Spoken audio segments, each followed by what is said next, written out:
سمندر پار قرآن کا دشمن، مکاتب کا دشمن، علماء کا دشمن اس نیت سے آیا تھا کہ ہندوستان سے اسلامی تہذیب، اسلامی کلچر، اسلامی تمدن، اسلامی مزاج سب ختم کر دیں گے۔ خاک وفادار ہے علماء دیوبند، اسلام کے غمخوار ہے علماء دیوبند، آقا کے وفادار ہے علماء دیوبند، اسلام کے غمخوار ہے علماء دیوبند۔ السلام علیکم ورحمۃ اللہ وبرکاتہ۔ ناظرین، اگر آپ ہمارے چینل میں نئے ہیں تو ہمارا چینل یس سر چینل کو سبسکرائب کریں اور بیل آئیکن کو دبائیں تاکہ نئے ویڈیو اپلوڈ ہوتے ہی آپ تک نوٹیفیکیشن کے ذریعے پہنچ سکے۔ جزاک اللہ۔ مکتب عشق کے انداز نرالے دیکھے، جس نے سبق سنایا اسے چھٹی نہیں ملی۔ اسی اسٹیج سے میرے سے پہلے ایک چھوٹی سی بچی نے جو تقریر کی اس میں شعر پڑھا تھا۔ دیکھنے کو اور سننے کو پڑھنے کو تو ایک چھوٹا سا شعر ہے، لیکن یہ بہت معنی خیز، بہت قیمتی شعر ہے۔ ہم نے اس شعر کو سمجھا نہیں، ہم نے سمجھا کہ بس جو مکتب کے بچے پڑھتے ہیں یہ ان کے لیے شعر ہے، ایسا نہیں، یہ پوری امت مسلمہ کے لیے شعر ہے۔ ہمارا سبق ہے لا الہ الا اللہ محمد الرسول اللہ، یہ ہمارا سبق ہے، ہم نے اسے پڑھا ہے، اور جس نے سبق پڑھ لیا ہے اسے چھٹی کبھی نہیں ملے۔ یہ مکتب عشق کے انداز نرالے ہیں۔ اسکولوں میں کیا ہوتا ہے، جس نے سبق سنایا اس کو چھٹی ہو گئی، لیکن ایک مومن کے لیے جب وہ سبق سناتا ہے، کلمہ لا الہ الا اللہ محمد الرسول اللہ صلی اللہ علیہ وسلم پڑھتا ہے، اس پڑھنے کے بعد اسے چھٹی نہیں ملتی، آخری سانس تک اس کلمے کی محنت، اس کلمے کے اوپر زندگی کو گزارنا اور پوری امت کو اسی کلمے پر لانا اور سامنے والوں کو اسی کلمے کی دعوت دینا، یہ ہے مکتب عشق کے انداز نرالے دیکھیں۔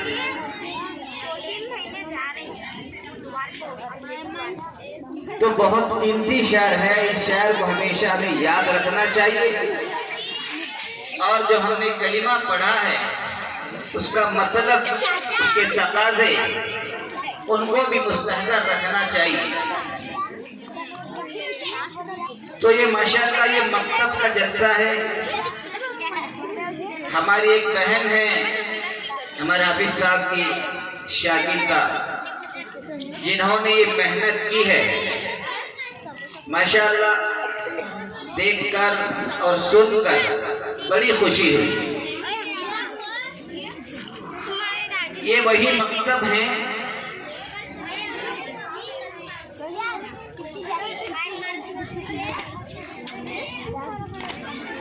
جن کو ختم کرنے کے لیے 7 سمندر پار قرآن کا دشمن، مکاتب کا دشمن، علماء کا دشمن اس نیت سے آیا تھا کہ ہندوستان سے اسلامی تہذیب، اسلامی کلچر، اسلامی تمدن، اسلامی مزاج سب ختم کر دیں گے۔ برائے نام مسلمان رہیں گے، نام ان کا مسلمان رہے گا، لیکن اندر سے وہ مسلمان نہیں ہوں گے۔ اس نیت کے ساتھ، اس ارادے کے ساتھ انگریز یہاں آیا تھا اور اس نے یہ دعویٰ بھی کیا تھا صرف نیت اور ارادہ نہیں، دعویٰ بھی کیا تھا کہ ہم یہ کر کے رہیں۔ اسی لیے انہوں نے جب مکمل ان کا قبضہ ہو گیا ہندوستان پر، تو انہوں نے ہماری اولادوں کو، ہماری نسلوں کو، ہماری بچوں کو، بچیوں کو پکڑ کر کے اسکولوں میں، کالجوں میں ڈالنا شروع کیا، اور اس کے ساتھ ساتھ میں یہ کیا کہ ان کو کھانا بھی فری، رہنا بھی فری، اور ضرورت کی چیزیں بھی فری کر دیا۔ اس وقت حالات ایسے تھے جنگ کی وجہ سے کہ ہر آدمی پریشان تھا، اور جن اسکولوں میں یہ تمام چیزیں فری مل رہے ہوں تو بچے وہیں جائیں۔ جب یہ حالات زیادہ ہونے لگے، ہمارے علماء بیٹھ کر کے مشورہ کیا، مشورہ کر کے ایک چیز طے کی کہ انگریز جو چال چل رہا ہے ہمیں اسی حساب سے اس کا جواب دینا چاہیے۔ اس نے چال یہ چلی کہ پیسوں کا لالچ، کھانے کا لالچ، یونیفارم کا لالچ، اسکالرشپ کا لالچ، یہ تمام چیزیں دے کر کے اپنی طرف راغب کیا۔ اور مقصد کیا تھا؟ عیسائی مشنری کہ لوگ آہستہ آہستہ تبدیل ہو جائیں، ان کا کلچر، ان کی تہذیب، ان کا تمدن، یہاں تک کہ ان کا ایمان ہی بدل جائے۔ علماء نے بھانپا اسے، پرکھا، سمجھ گئے، اوہو یہ تو بہت ہی خطرناک چیز آ گئی، اس کا توڑ بھی بہت ضروری ہے۔ چنانچہ اس وقت انہوں نے مشورہ کر کے دارالعلوم دیوبند کی بنیاد رکھی اور اعلان کرا دیا کہ ہم بھی بچوں کو فری پڑھائیں گے، ہم بھی بچوں کو کھانا دیں گے، ہم بھی بچوں کو لباس دیں گے، ہم بھی بچوں کو اسکالرشپ دیں گے۔ آئیے دینی تعلیمات، یہ مدارس کی بنیادی وجہ پوری امت مسلمہ کو ایمان کی حفاظت کرانا ہے اور مرتد ہونے سے بچانا، اس کا مین مقصد ہے۔ 1857 میں جو جنگ لڑی گئی، اس کے چند سال کے بعد میں ہی دارالعلوم دیوبند کی بنیاد رکھی گئی۔ 1866 عیسوی میں دارالعلوم دیوبند کی بنیاد رکھی گئی۔ یہ وہی بنیاد ہے۔ اس سے پہلے بھی جو ہمارے مکاتب اور مدارس جو چلتے تھے وہ حکومت کے کنٹرول میں چلتے تھے اور حکومت سے ہی سب کچھ ان کو ملتا تھا۔ یہ بچے اور بچیاں یا تو خاموش بیٹھیں یا تو پھر یہاں سے چلے جائیں تاکہ یہ بات سب کو سمجھ میں آ جائے، کچھ نہ کچھ لوگوں کو معلومات ہو جائیں، ورنہ اگر اس طرح کریں گے نہ خود سنیں گے نہ بڑوں کو سننے دیں گے۔ درخواست ہے میری ان بچوں سے، جو بھی کام ہے یا تو چلے جائیں یا پھر بعد میں کر لیں۔ جب اللہ اور اللہ کے رسول کی بات ہو خاموشی کے ساتھ سننا چاہیے۔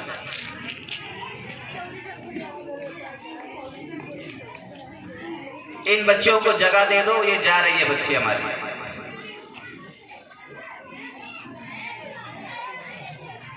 تو یہ وہ مکاتب، یہ وہ مدارس، ان کا مین مقصد، آج اسکول اگر کوئی قائم کرتا ہے اس کا مقصد کیا ہوتا ہے؟ بچے پڑھیں گے، لکھیں گے، بڑے گریجویٹ ہوں گے، بڑی بڑی ڈگریاں حاصل کریں گے، ان کو حاصل کر کے کہیں نہ کہیں ملازمت کریں گے، نوکری کریں گے، پیسہ کمائیں گے، گھر کو آباد کریں گے۔ یہ نیت، اس سے بڑی کوئی نیت نہیں ہے۔ لیکن مدارس کی، مکاتب کی جو نیت ہے، سب سے پہلی جو نیت ہے امت کو ارتداد سے بچانا ہے، امت کو، امت کے ایمان کی حفاظت کرنا ہے، قرآن کے اور حدیثوں کے علوم کو پوری امت تک پہنچانا ہے۔ یہ مقصد ہے، یہ نہیں کہ یہاں سے پڑھ کر کے جائیں گے نوکریاں لگیں گی، نہیں۔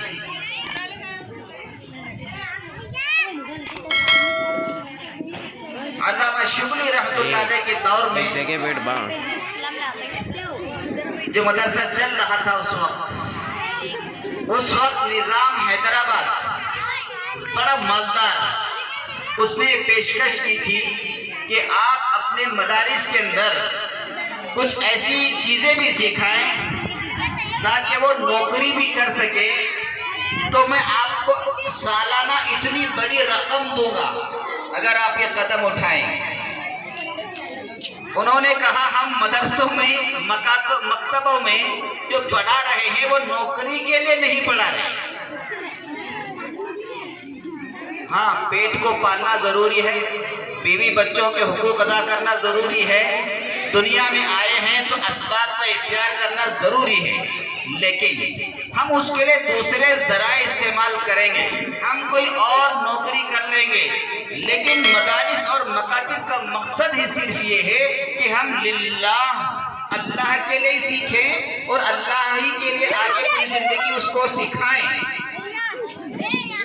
اتنے بڑے آفر کو ٹھکرا دیا، آج ہم مکاتب کو بالکل ہی ایک نچلے درجے کی نچلے سطح کی ایجوکیشن سمجھتے ہیں۔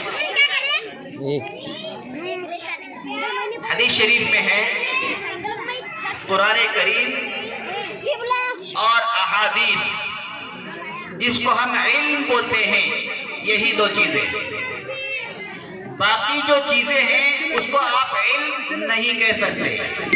یہ ٹیکنالوجی ہے، سائنس ہے، میتھمیٹکس ہے اور جتنی بھی چیزیں ہیں آپ اس کو علم نہیں بول سکتے۔ علم قرآن ہے اور حدیث ہے، اسی کے نام علم ہے۔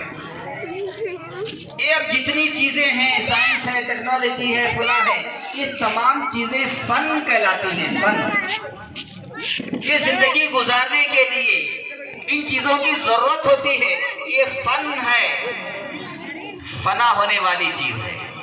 فن ہمیشہ باقی نہیں رہتا، فن جو ہے وہ فنا ہو جاتا ہے، علم جو ہے وہ ہمیشہ باقی رہتا ہے، وہ قرآن ہے اور حدیث ہے۔ اسی لیے اللہ تعالیٰ نے قرآن کریم کے اندر آیت کو اتار کر کے بتایا کہ اِنَّا نَحْنُ نَزَّلْنَا الذِّكْرَ وَإِنَّا لَهُ لَحَافِظُونَ، اس قرآن کو ہم نے ہی اتارا ہے اور ہم ہی اس کی حفاظت کریں گے۔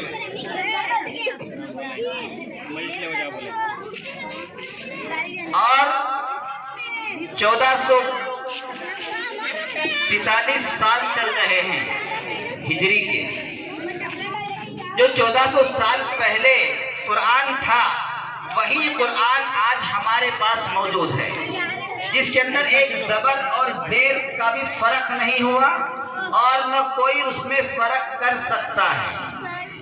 کیوں نہیں کر سکتا؟ اس لیے کہ اللہ نے اس کی ذمہ داری لی ہے۔ اس کے علاوہ جتنے بھی باقی آسمانی کتابیں تھیں، بائبل ہے، انجیل ہے، زبور ہے، توریت ہے اور جو دوسری کتابیں ہیں آسمانی کتابیں، سب میں تبدیلی ہو گئی، لیکن اللہ تعالیٰ نے قرآن میں تبدیلی ہونے نہیں دیا، اور اللہ نے انہی مکاتب کے ذریعے سے، انہی مدارس کے ذریعے سے، انہی علماء اور ائمہ کے ذریعے سے اللہ نے اس قرآن پاک کی حفاظت کی ہے۔ یہی وہ ذریعہ ہے قرآن کی حفاظت کرنے کا، یہی وہ ذریعہ ہے، یہی وہ اسباب ہیں۔ یہ ہمارے چھوٹے چھوٹے بچے ہیں، انہوں نے ابھی پورا قرآن کریم ناظرہ سنایا، اپنے استاد کو انہوں نے ہدیہ کیا ہے۔ آپ کسی بھی مذہب میں جائیں گے تو ان اتنے چھوٹے چھوٹے بچے آپ ان کی مذہب کی کتابوں کو پڑھتے ہوئے کبھی نہیں دیکھیں گے۔ اللہ کا شکر ہے ہمارے یہاں 5-5 سال کے بچے، 10-10 سال کے بچے قرآن کریم کو ختم کر دیتے ہیں، پورا کرتے ہیں، اس کا ہدیہ کرتے ہیں اور فخر کے ساتھ بولتے ہیں کہ ہم نے قرآن کو پڑھا ہے، پورے قرآن کو مکمل کیا ہے۔ دوسرے مذاہب کے اندر مذہب کی کتابوں کو پڑھنا بھی گناہ ہے، سوائے ان کے خاص لوگوں کے دوسرے پڑھ بھی نہیں سکتے، اتنی پابندیاں ہیں۔ لیکن اللہ کا شکر ہے اسلام تو اس بات کی دعوت دیتا ہے کہ قرآن سب کے لیے، قرآن سب کے لیے، قرآن سب کے لیے، یہ نہیں کہ صرف مسلمانوں کے لیے ہے، وہ غیروں کے لیے، ہندوؤں کے لیے، کرسچن کے لیے، عیسائیوں کے لیے، یہودیوں کے لیے، مجوسیوں کے لیے، سب کے لیے قرآن۔ قرآن کوئی صرف مسلمانوں کی کتاب نہیں ہے، یہ تو عالمی کتاب ہے۔